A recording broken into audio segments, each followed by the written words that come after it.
अंतिम चरण का मतदान संपन्न होने के बाद अब देश में एग्जिट पोल को लेकर जीत और हार का दौर शुरू हो गया है। तमाम एग्जिट पोल फिलहाल वोटों की गिनती होने से पहले देश में एक बार फिर से मोदी सरकार बनने का संकेत दे रहे हैं। अधिकांश एग्जिट पोल मोदी सरकार के पुनः सत्ता में आने पर मोहर लगा रहे हैं। यहां हम बात करेंगे हरियाणा की, तो इस प्रदेश में 2019 के मुकाबले बीजेपी को 3 से 4 सीटों के नुकसान होने की बात कही जा रही है। दैनिक भास्कर के एग्जिट पोल ने हरियाणा में बीजेपी और कांग्रेस को कितनी सीटें दी हैं, इस पर आज हम चर्चा करेंगे। ये एग्जिट पोल बेहद ही दिलचस्प दिखाई दे रहे हैं, जिसमें बीजेपी को नुकसान और कांग्रेस को लाभ होने के संकेत मिल रहे हैं। दोस्तों नमस्कार, मैं हूं संजय कपूर और आप देख रहे हैं सिटी मेल न्यूज की स्पेशल रिपोर्ट। दोस्तों दैनिक भास्कर के एग्जिट पोल ने देश में तीसरी बार बीजेपी गठबंधन की सरकार बनाने का स्पष्ट संकेत दे दिया है, जबकि हरियाणा में 2019 के मुकाबले बीजेपी को 2024 में 3 से 4 सीटों का नुकसान बताया जा रहा है। जिन सीटों पर बीजेपी को नुकसान होने की बात कही जा रही है उसमें रोहतक, सोनीपत और सिरसा के साथ साथ कुरुक्षेत्र को भी शामिल किया गया है।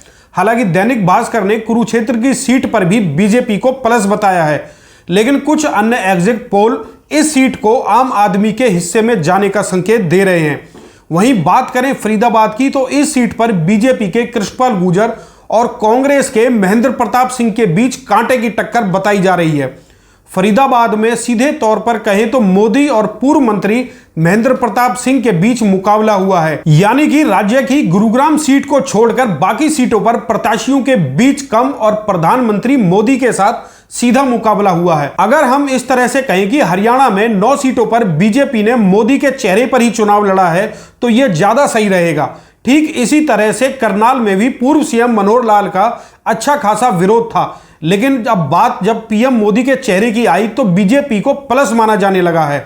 एग्जिट पोल के मुताबिक करनाल की सीट को बीजेपी के खाते में माना जा रहा है। हालांकि कांग्रेस के दिव्यांशु बुद्धिराजा ने शानदार तरीके से चुनाव लड़ा है और मनोहर लाल को जोरदार तरीके से टक्कर भी दी है।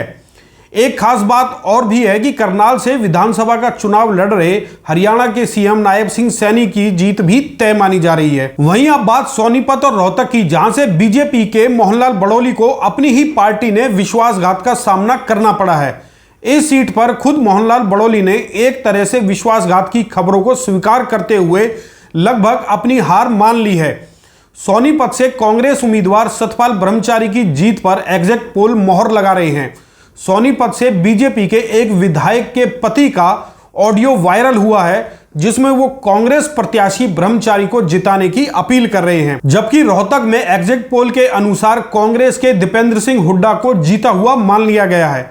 उनके सामने बीजेपी ने तीसरी बार अरविंद शर्मा को उतारा था, लेकिन श्री शर्मा को अंदरूनी और बाहरी विरोध की वजह से इस सीट पर हारा हुआ माना जाने लगा है। जबकि कुरुक्षेत्र की सीट पर आम आदमी पार्टी के सुशील गुप्ता की रिपोर्ट को अच्छा बताया जा रहा है। गुप्ता के सामने इस सीट पर बीजेपी से नवीन जिंदल और इनेलो से अभय चौटाला मैदान में हैं। लेकिन जहां तक बात करें सुशील गुप्ता की, तो उनका चुनाव शुरू से ही उठ रहा है और उन्हें वोटरों का पूरा साथ मिलने की खबरें भी सामने आई हैं। अंबाला की बात करें तो इस सीट को एग्जिट पोल के अनुसार बीजेपी के खाते में गिना जाने लगा है।